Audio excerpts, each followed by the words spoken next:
Que nos comenten primero lo que se acaba de aprobar sobre las modificaciones que se hacen a la Ley General de Educación. Vimos que hay descontento porque comentan, sobre todo las que votaron en contra, que no hay presupuesto, que no es tan inclusiva como se esperaba.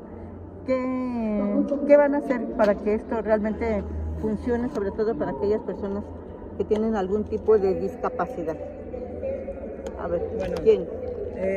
Si me permites, Presidenta, y ahorita te concedo la voz. Yo creo que los compañeros que desafortunadamente votaron en contra de un dictamen tan necesario y tan noble, pues desconocen un poco, ahora sí, toda la historia de este proceso de acción de inconstitucionalidad.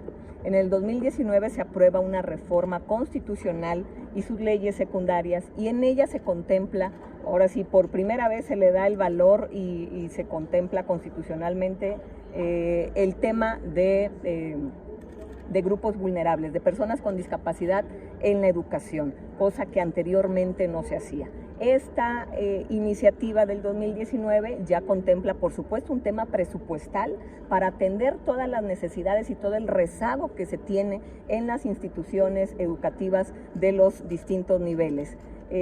Ya contemplaba un presupuesto. ¿Qué es lo que hace la Suprema Corte? Pues por el tema de consulta única y exclusivamente, pues se decreta esta acción de inconstitucionalidad, cosa que pues nos mandata a repetir, a hacer un proceso de consulta, pero por supuesto abrir nuevamente la ley a que si se tiene que hacer alguna mejora, alguna modificación, alguna adecuación, se hace.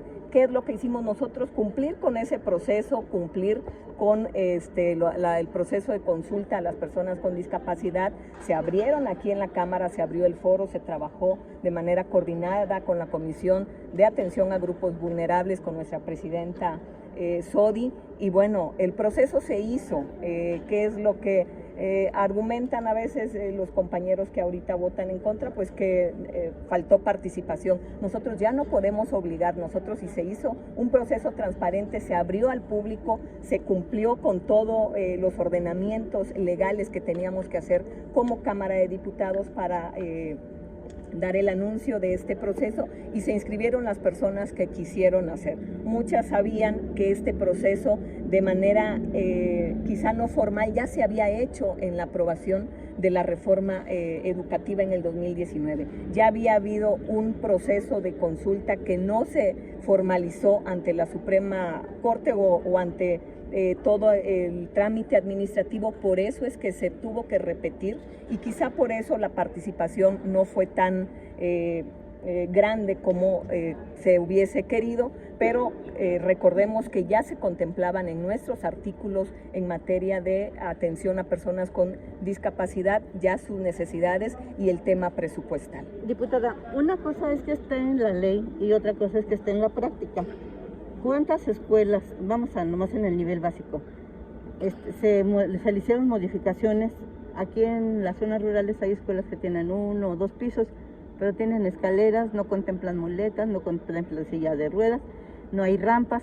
Desde el universo de las escuelas en el ámbito básico, en el nivel básico, ¿cuántas escuelas son y cuántas cuentan con estas facilidades para que los niños y las niñas, o los adolescentes en el caso de secundaria, puedan acceder sin dificultades a estos edificios? Justamente, tú me acabas de dar la razón. Por eso nuestra necesidad de aprobar esta ley, porque desde el 2019, al marcarla como inconstitucional, no se ha podido ejecutar la política pública de esta nueva ley. Por eso no tenemos todavía, considero que casi estaremos en un 90-95% de escuelas en el país, y te hablo de todos los niveles, no nada más del nivel básico. Te hablo en general. Nunca antes se había tomado en consideración esta necesidad de las personas con discapacidad, de que sean atendidas, de que sean realmente tomadas en cuenta, y de que nos pongamos en el lugar de ellos para los accesos, y no solo accesos, en la educación, en los libros de texto, en todos los sentidos. Bueno, ¿qué necesitamos? Que se aplique ya la ley. Necesitamos ya tener nuestra ley vigente bien de educación, Ley General de Educación en materia de personas con discapacidad, para que realmente se pueda aplicar la política pública y ese presupuesto que nosotros desde la Cámara debemos de destinar para que se atiendan todas estas necesidades, pues ya sea una realidad. Por eso la premura, la necesidad, y por eso no entiendo por qué alguien decide votar en contra de este dictamen cuando la necesidad que tenemos en el sistema educativo nacional es demasiado grande en materia de personas con discapacidad. Diputada Sodi, ¿cuántos estudiantes, mencionaba la diputada Tania, que abarca todos los niveles de la educación, cuántos estudiantes hay que presentan estos tipos de discapacidades? Y si en esta reforma, que una vez que la van a pasar a mesa directiva y la mandarían al Senado para que la agilicen, diputada. Bueno, pues aquí lo que comenta la diputada Tania ha sido un esfuerzo muy grande en el cual se invitaron a todos los grupos debieron de haber participado.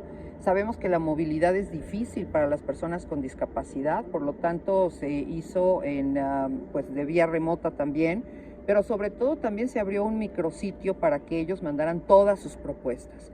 En todas sus propuestas se integraron muchas de las propuestas con nombre y apellido de las personas que lo hicieron. Cuando comentan aquí que no se tomó en cuenta a las personas participantes, por supuesto que sí. Y como lo dice la diputada Tania, aquí este ejercicio ya se había hecho, aquí lo hicimos junto con el Senado, no nada más la Cámara de Diputados, sino fue del Congreso, y que de alguna manera la prioridad de nosotros era integrar el expediente de manera jurídica como se necesitaba para darle cumplimiento a la Suprema Corte de Justicia de la Nación en el expediente del 2019. Y de alguna manera pues hicimos todo este ejercicio para llevar a cabo estas modalidades que nos exigía la Suprema Corte de Justicia.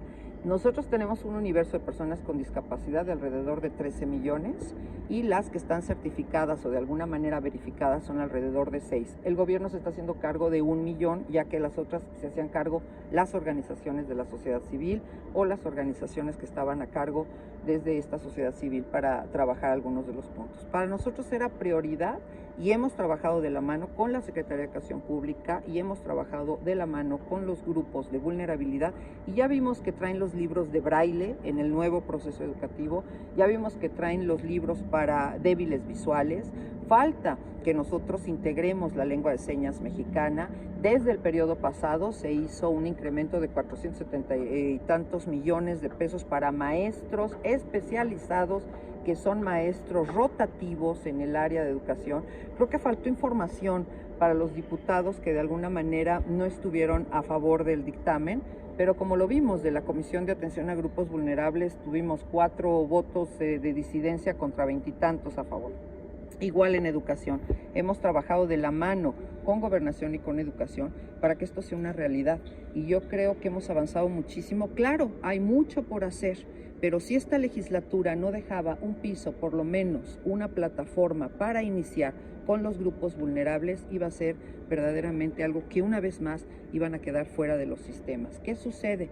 Que es muy complejo trabajar con los grupos vulnerables porque no hay nada de estructura que se haya formado. Recuerden que nosotros, por ejemplo, en la comisión, pues estamos dando los cursos de lengua de señas mexicana exclusivamente para que la Cámara sea inclusiva, que ya es inclusiva laboral. Entonces tenemos mucho por avanzar, mucho por caminar y creo que este fue el inicio que tendrá que pasar a pleno, tendrá que ser votado en el pleno, porque será el inicio de toda una nueva estructura para ser contempladas las personas con discapacidad en la variante de discapacidad, que son bastantes. Diputada Tania, esto no me quedó claro. ¿Va al Senado o se esperan hasta septiembre? Estamos considerando quizás solicitar alguna sesión extraordinaria. ¿Por qué? Por el tema de presupuesto, justamente. En septiembre, que regresamos al periodo ordinario, pues ya prácticamente regresamos y ya tenemos casi el anteproyecto del presupuesto 2024 aquí en Cámara. Entonces, intentamos hacer todo lo posible, lo vamos a intentar, para que en una extraordinaria se pueda aprobar aquí en el Pleno de la Cámara y se pueda mandar al Senado y también allá en una extraordinaria lo puedan... ¿Hay condiciones? Yo creo que sí, las condiciones y la justificación existe. Este es un tema muy relevante para las personas de grupos vulnerables, para educación y para toda la población en general. Y para nuestros diputados y diputadas, somos 500 diputados de los que representan los diferentes distritos, y yo espero que sea una prioridad también para todos los diputados. Entonces, el recurso de inconstitucionalidad que se puso en el 2019 detuvo que esta ley avanzara, y pues ahorita todavía están en veremos, ¿no? Así es, por ser inconstitucionalidad, pues no hay materia para legislar sobre de ella, no había materia, y no había materia de elaboración de política pública tampoco. A ver, ahora vamos con esta temporada de calor. En muchos estados ya se está cerrando el ciclo escolar, y en algunos otros pues se va a hacer presencial. ¿Cuál es la relación que tienen ahorita con Leticia Ramírez para ver desde la Cámara de Diputados, la Comisión de Educación, qué van a hacer para proteger a los estudiantes de esta onda cálida? Bueno, entiendo, nosotros desde la comisión aún no hemos establecido un contacto directo con la secretaria. Entiendo que ella está trabajando con la Secretaría de Medio Ambiente y con Gobernación y otras secretarías para encontrar medidas pues sobre todo de cómo continuar con la parte educativa pese a las condiciones climatológicas que son adversas a lo que se puede requerir en las instituciones. Diputados, hoy hablando de grupos vulnerables, sabemos que hay muchos que son todavía más vulnerables con estos cambios tan bruscos de la temperatura. ¿Cuáles son las recomendaciones que harían ustedes para Bueno, estamos también muy apegados al sector salud, y sobre todo, pues bueno, viendo cuáles son las necesidades de cada uno de los grupos. Por ejemplo, en este caso tenemos ya la visita de un grupo que no está contemplado dentro de grupos vulnerables y que hay que integrar, que son todas las circunstancias de albinos, que en este momento nos acaban, que ellos no pueden estar en el exterior. Entonces tenemos cada una de las diferentes variantes, y sobre todo lo que nos interesa muchísimo, que acaba de decir la diputada Tania, si se podría convocar un extraordinario, porque ya tenemos 19, 20, 21, 22, y iríamos a un cuarto, quinto año si es que esto no se aprobaba.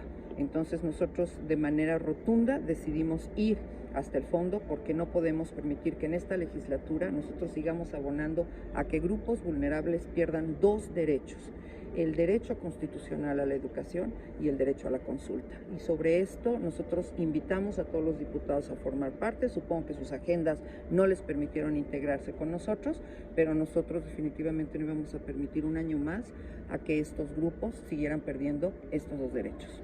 Muchas gracias, muy amables. Gracias.